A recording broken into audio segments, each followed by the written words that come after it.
IKP సెంటర్లకు నెల రోజుల క్రితం తీసుకొచ్చిన ధాన్యాన్ని కొనుగోలు చేయడంలో కాంగ్రెస్ ప్రభుత్వం విఫలమైందన్నారు మాజీ ఎమ్మెల్యే దాసరి మనోహర్ రెడ్డి. పెద్దపల్లి ఏఎంసీలో అకాల వర్షంతో తడిసిన ధాన్యాన్ని ఎమ్మెల్యే దాసరి మనోహర్ రెడ్డి పరిశీలించారు.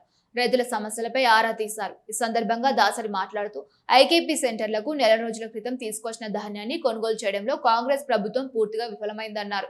రైతులకు యూరియా కూడా సరఫరా చేసే చేతకాని అసమర్థ పాలన కాంగ్రెస్ దన్నారు. రైతుల ప్రభుత్వం అని చెప్పుకునే కాంగ్రెస్ ఇప్పుడు రైతుల కంట కన్నీరు తెప్పిస్తుందని ఆవేదన వ్యక్తం చేశారు. రైతులు పోసిన ధాన్యం రాసులు కుప్పలుగా ఇంకా అలాగే ఉన్నాయని, ఇంకా 2 రోజులు ఆగితే వర్షాలు పడే పరిస్థితి ఉందని రైతులు గోసపడుతున్నా ఈ ప్రభుత్వం పట్టించుకున్న పాపాన పోవడం లేదన్నారు.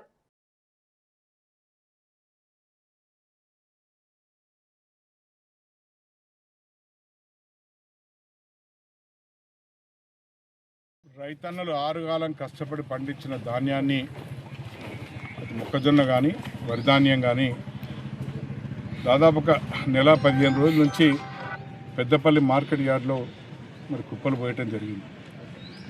నెల 15 రోజుల నుంచి ఇప్పటి వరకు దాదాపుగా ఒక 50% మాత్రమే మరి తూకం వేయటం జరిగింది. ఇప్పుడు 50% మరి ఈరోజు మార్కెట్లోనే ఉన్నాయి. ఈరోజు మరి రాత్రి కురిసిన అకాల వర్షంతో కుప్పలను తడిసిపోయి మొక్కజొన్నలు వాసన వస్తూ ఉన్నాయి.